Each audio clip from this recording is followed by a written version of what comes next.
Bonjour, bienvenue dans Mobility TV. Aujourd'hui, on va parler de la géolocalisation. Pourquoi est-ce que c'est important ? Vous allez le savoir tout de suite avec nos invités. Gilles Martinelli, bonjour. Bonjour Pierre. Vous êtes le directeur commercial automobile de chez HERE. On dit HERE ou HERE ? HERE Technologies. HERE Technologies. Avec l'accent, ça vaut mieux. Vincent Martinier, bonjour. Bonjour. Vous êtes le porte-parole de TomTom France. Et Ludovic Privat, bonjour. Bonjour.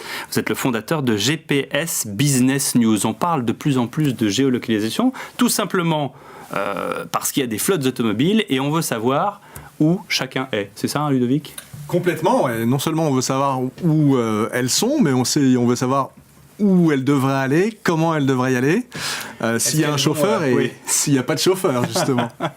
Alors justement, comment est-ce qu'on a progressé dans la techno de ces géolocalisations ? Je dirais qu'aujourd'hui, on est encore dans un passage de témoin entre de la navigation GPS, qu'on a de plus en plus dans toutes les voitures, qui est devenue complètement, je dirais quasiment standard. Et puis, on a ce qui se profile pour demain, qui sont des cartes haute définition pour que la voiture puisse naviguer par elle-même, en fait. Donc c'est Big Brother looks at you, en fait, c'est ça ? C'est pas forcément Big Brother, mais je dirais que on a besoin d'avoir une géolocalisation très précise. Et en face, des cartes, on va en parler puisqu'on a les deux plus grands cartographes mondiaux autour de la table, des cartes qui permettent de faire ça sans que le conducteur ait à faire quoi que ce soit. Alors justement, on va parler de cette cartographie avec vous Gilles et avec vous Ludovic, sachant que on tenait quand même à le signaler, Waze n'est pas là, c'est la deuxième fois consécutive. Bon, on va juste dire que c'est dommage, mais s'il suit jamais 203, donc peut-être qu'une troisième fois, Waze nous fera l'amabilité de venir avec nous. La cartographie, comment ça se passe aujourd'hui ? Est-ce que c'est vraiment alors sans le côté ordinateur qui devient fou, mais 2001 l'Odyssée de l'espace, on est vraiment dans l'ordinateur qui fait une cartographie absolument la plus précise possible. Ah oui, c'est clair que pour tout ce qui est navigation autonome, pour le véhicule autonome, il faut une nouvelle génération de cartes qu'on appelle les cartes HD. Et chez nous, on dit même HD Live Map parce que ce sont des cartes qui sont on vivantes. On parle anglais chez HERE en même temps. Bon, voilà, il y a une sémantique naturelle. Et ce sont des cartes qui s'autocorrigent. D'ailleurs, on appelle ça, pareil, un terme anglais, self-healing maps. Ce sont des cartes qui vont s'autocorriger et qui sont des cartes d'une précision extrêmement forte. Qui vont permettre aux véhicules de se localiser en permanence. Et ces cartes sont extrêmement utiles parce qu'elles permettent aux véhicules de se repositionner. Et aujourd'hui, dans les véhicules autonomes, maintenant, au départ, beaucoup de gens espéraient pouvoir travailler sans des cartes de définition. On ne connaît plus aucun projet qui n'utilise plus ce type de carte-là. Donc il y a de nombreux projets dans Alors, ça c'est intéressant aussi que TomTom participe à ce développement, parce que TomTom, quand même, vous avez été les pionniers du GPS, quoi. On se souvient tous de notre premier TomTom dans sa petite citadine à 4 vitesses. On est quand même là, il y a des abysses entre le premier modèle et celui que vous développez. C'est vrai. Aujourd'hui, TomTom, on est à une entreprise qui a plus de 25 ans. On a lancé le premier GPS en 2004. Depuis, on a vendu plus de 100 millions de GPS. Donc aujourd'hui, je crois que on a cet outil qui a changé le quotidien des conducteurs. Et c'est comme ça qu'on nous connaît. Et on a une marque très forte dans l'esprit du grand public par rapport à ce GPS. Mais effectivement, aujourd'hui, on est moins connu pour l'autre pan de notre activité qui devient de plus en plus prominent chez nous. On est cartographe, on est fournisseur de solutions de géolocalisation. Effectivement, on s'adresse à l'industrie automobile, mais pas que. Il y a aussi toute l'industrie informatique qui a besoin de cartographie, qui a besoin de géolocalisation. Et aujourd'hui, notre métier s'est déplacé et TomTom a entrepris un pivotage complet de son activité pour aller d'une activité grand public qui reste quand même assez forte chez nous, mais aller désormais sur ces activités B2B de carto HD qui n'est que l'étape ultime et d'ici là il y a encore beaucoup de travail. Pour rester sur TomTom spécifiquement, est-ce que la transition a été difficile, douloureuse ou est-ce que ça s'est fait un peu naturellement ? Ça s'est fait assez naturellement, c'est-à-dire que TomTom a déjà entrepris ce virage dès le tournant des années 2008 en fait, quand finalement et on en parlera sûrement, mais le smartphone est arrivé dans notre écosystème et donc a un petit peu bouleversé la donne. C'est à cette époque-là que nous, on a racheté le cartographe Téléatlas avec lequel on travaillait, et c'est ce qui nous a permis d'opérer cette transition, puisque pour nous, c'était complémentaire finalement. On avait les traces GPS de nos utilisateurs, d'avoir ce fonds cartographique, ça nous permettait d'avoir une complémentarité d'un service, et c'est ce qui nous a permis d'opérer progressivement cette transition, d'entrer dans le monde automobile, et puis aujourd'hui d'être effectivement complètement orienté sur ces nouvelles activités. Ludovic Privat, est-ce que je reprends mon exemple de la flotte automobile et de Monsieur Lambert qui est au volant de sa voiture de fonction et qu'on arrive à tracer. Est-ce que d'un côté il y a à la fois, et on en reparlera, le côté sécuritaire, il y a le côté efficience évidemment de la voiture et donc de l'entreprise, mais il y a forcément une privation de liberté. Alors après, c'est une question très claire entre les avantages et les inconvénients. Après, du côté, je dirais, légal, en fait, quand c'est un véhicule d'entreprise dédié à une fonction d'entreprise, on peut pas faire ce qu'on veut avec. On peut pas faire ce qu'on veut avec, et c'est relativement normal. Les gens ont peut-être eu tendance à l'oublier, d'ailleurs. Et voilà, mais je pense qu'aujourd'hui, c'est en train de rentrer dans les mœurs. Je pense qu'aussi, on a quand même des lois maintenant européennes avec le RGPD où on a des limites dans ce qu'on peut faire avec les données personnelles, dans la manière dont on les utilise, etc. Alors ça, quand même, je vous arrête 2 secondes parce que le RGPD, alors je ne sais pas ce que vous en pensez les uns les autres, mais on a l'impression que c'est une bible, que c'est un texte sacré et que, comme il y a le RGPD, tout va bien. Mais est-ce qu'il faut... C'est très important, le RGPD, la protection des données personnelles, c'est quelque chose de fondamental. Ouais, mais est-ce qu'on peut vraiment compter dessus? C'est ça la question. Oui. Je crois que tout le monde... Il n'y a personne qui se pose la question. Moi, je suis toujours, la cartographie aujourd'hui, étonné. elle repose effectivement sur la création des cartes et tous les services qui se raccrochent à cette cartographie. On pense au trafic, on pense au service parking, à tous les services aujourd'hui qui viennent s'ajouter. Tout ce développement est basé sur la data. Donc aujourd'hui, finalement, des entreprises comme les nôtres sont des entreprises du big data. Nous, on collecte plus de 20 milliards de données de probes par jour. C'est-à-dire qu'on est capable de données. Ouais. Donc aujourd'hui, une ville comme Paris, on peut la recartographier rien que par nos data en 20 minutes. Donc on a cette donnée, c'est le cœur de notre activité. Maintenant, effectivement, c'était primordial de l'anonymiser, cette donnée. Et je crois qu'on a un travail où aujourd'hui, chaque donnée qui est collectée est décorrélée complètement de son utilisateur et d'une identification à un conducteur. Tout à fait. La protection des données personnelles, c'est quelque chose d'absolument fondamental. Et d'ailleurs, là, on a sur notre Open Location Platform où nos partenaires... Encore de l'anglais. Une plateforme ouverte où nos partenaires peuvent venir mettre leurs données pour les associer ensuite à nos services de localisation ou à des services de parties tierces pour créer des services nouveaux. Eh bien, c'est dans un environnement où ces données sont contrôlées par l'OM, sécurisées et où on garantit en fait la sécurité des données personnelles. C'est quelque chose d'extrêmement important. Comment on fait du coup pour avancer avec toutes ces technologies tout en... Alors, je ne vais pas reprendre mon histoire de privation de liberté puisque je crois qu'on a plus ou moins répondu à ça, mais comment est-ce qu'on avance dans cette cartographie, dans cette utilisation de manière sereine? Voilà, pour les entreprises et pour les employés en même temps. Je reprends toujours la flotte automobile. Eh bien, par rapport à ça, tout d'abord, il y a effectivement le fait d'utiliser un maximum de données anonymisées. Donc dans ce cas-là, si vous voulez, c'est ce qui s'est dit, voilà, tout à fait. C'est-à-dire que vous n'avez pas forcément besoin d'avoir l'identité d'une personne pour en déduire des informations sur le trafic, sur le blocage d'une route, si une route est glissante, etc. Ensuite, la personne de lui-même peut vouloir aussi, dans ce cas-là, être suivie dans le cas d'un véhicule de flotte. Et dans ce cas-là, il est important de demander son consentement formel avant de pouvoir faire quelque application et que la limitation soit limitée à l'usage de ce qu'il veut en faire. Est-ce qu'aujourd'hui, on peut dire que tous les véhicules de flotte sont équipés de GPS et de cartographie dernière génération?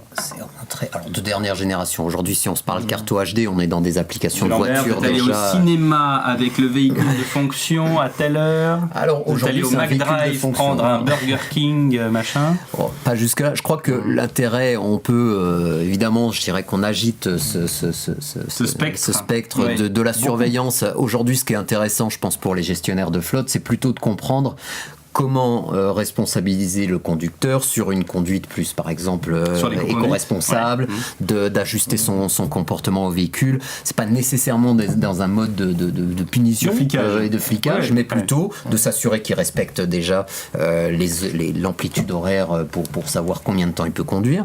Mais je crois que le vrai intérêt de la télématique, c'est aussi d'être capable de gérer des flottes aujourd'hui. Je crois pas que le gestionnaire de flotte, ça l'intéresse de savoir ce qu'il a fait à 23h. Par contre, d'être capable de gérer un ensemble de plusieurs centaines parfois de véhicules, de les envoyer à tel point, collecter un colis, de le router de la façon la plus intelligente possible vers un autre endroit et de gagner de la profitabilité du temps là-dessus, c'est ce que cherchent les gestionnaires, pas vraiment de fliquer les gens. Sur l'aspect sécuritaire, parce qu'on dit toujours quand même que la géolocalisation, ça permet quand même de nous retrouver si jamais on va mal. Hein. Alors là-dessus, comment est-ce qu'on avance chez IA ?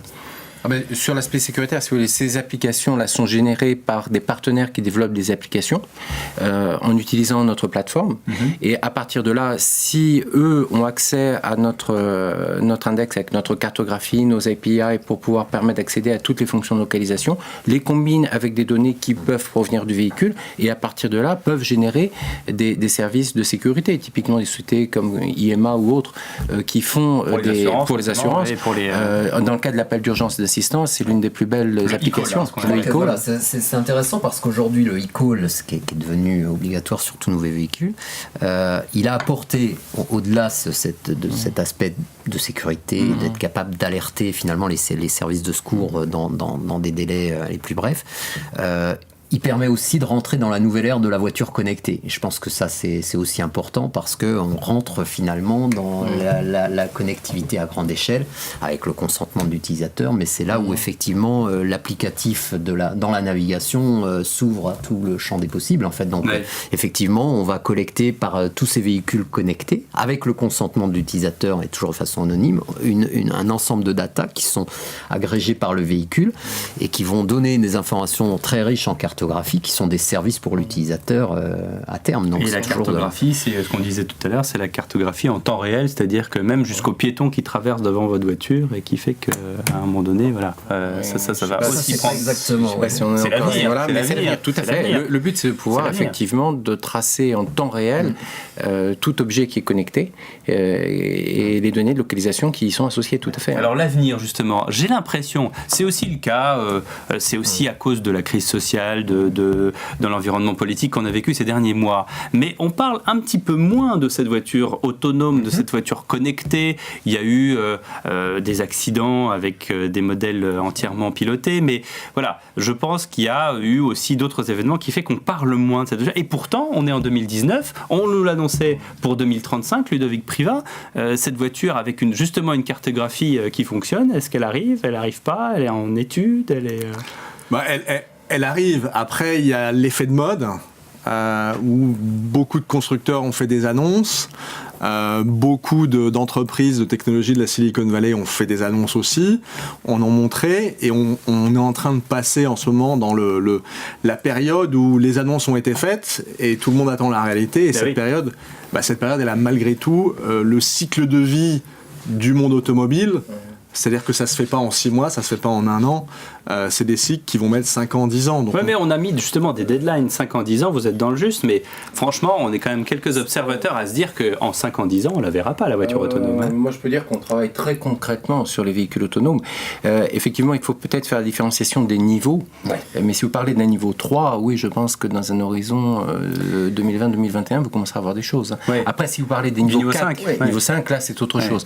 Mais non, moi, je parle du niveau 5 où je m'installe avec mon journal, où je me tourne vers mes enfants pendant mon trajet pour les vacances et la voiture conduit. Je pense qu'il faut effectivement repréciser ça parce qu'aujourd'hui on voit la voiture autonome comme le stade ultime, enfin où je suis complètement, finalement il n'y a plus de volant. En même temps, pardonnez-moi, mais sémantiquement, voilà, autonome, ça veut dire autonome. Mais dans l'univers automobile, on parle vraiment des véhicules autonomes ou des systèmes ADAS, c'est-à-dire des systèmes automatisés ou semi-automatisés. On sait très bien qu'aujourd'hui déjà il y a des voitures qui lisent les panneaux de signalisation et qui se mettent à la vitesse du panneau de signalisation. Mais je ne parle pas de ces voitures-là, je parle parle vraiment oui, mais de l'aboutissement. Ce sont les étapes indispensables. Et il faudra passer par ces étapes. On les a effectivement définies, elles ont été graduées de 0 à 5. Et aujourd'hui, il faut aller étape par étape. On ne passera pas à l'étape. Et alors, dans vos domaines, justement, de cartographie, qu'est-ce qu'on va encore améliorer dans les années à venir? Et où est-ce qu'on en est d'ailleurs? Peut-être sans rentrer dans le secret défense de vos chantiers actuels, mais quand même. Alors, il y a, je dirais, deux axes par rapport aux cartographies. Il y a la collecte elle-même de données pour ces cartes qui sont extrêmement précises, mais surtout qui doivent être mises à jour en permanence. C'est pour ça qu'on les appelle, excusez-moi pour l'anglicisme, HD Live Map, parce qu'elles sont mises, elles s'autocorrigent. Hein. Voilà. Mais également la possibilité également de collecter de l'information dynamique. Et ça, c'est pour ça qu'on a mis en place une plateforme où chacun peut aller télécharger ces données, peut les combiner à d'autres pour générer des services. Typiquement, un exemple où des applications dynamiques peuvent devenir intéressantes, c'est imaginez que vous avez l'information qu'il y a un véhicule qui arrive d'un côté, si le serveur le sait, peut le donner en information à notre véhicule, vous pouvez en déduire des actions. Et donc la notion de données dynamiques sur lesquelles tout un chacun, un endroit libre où chacun peut amener ses données et les partager avec d'autres pour générer d'autres services est quelque chose de fondamental. C'est pour ça qu'on a lancé cette plateforme-là. Parce qu'on travaille évidemment sur des sujets parallèles, mais nous, effectivement, on parle de carto HD dont les applications sont déjà très réelles. Donc le terme ultime ou l'aboutissement ultime, c'est de fournir on travaille sur les mêmes chantiers, mais chez nous, c'est mieux. C'est quand même grosso modo, ça veut dire ça. Ce que je voulais dire, c'est qu'en fait, la carto HD dans son applicatif ultime, c'est effectivement que en comparant, le véhicule compare ce qu'il voit en temps réel par ses lidars et ses capteurs avec la carto qu'on leur a fournie, et est capable de se situer, on se parle au décimètre près. Donc, je parlais de cette cartographie, je fais une petite incise parce que j'ai conduit ces dernières 24 heures une Tesla Model 3 qui vient de sortir, et c'est hallucinant comme il y a votre véhicule comme ça en stationnaire sur l'écran, et il y a les véhicules qui passent, qui sont filmés par des caméras de tous les côtés, et vous avez, au cas où vous ne l'auriez pas vu, le véhicule qui est là juste à côté du vôtre comme une petite voiture, ou une petite moto, ou un piéton, ou un camion. Et ça, c'est absolument délirant.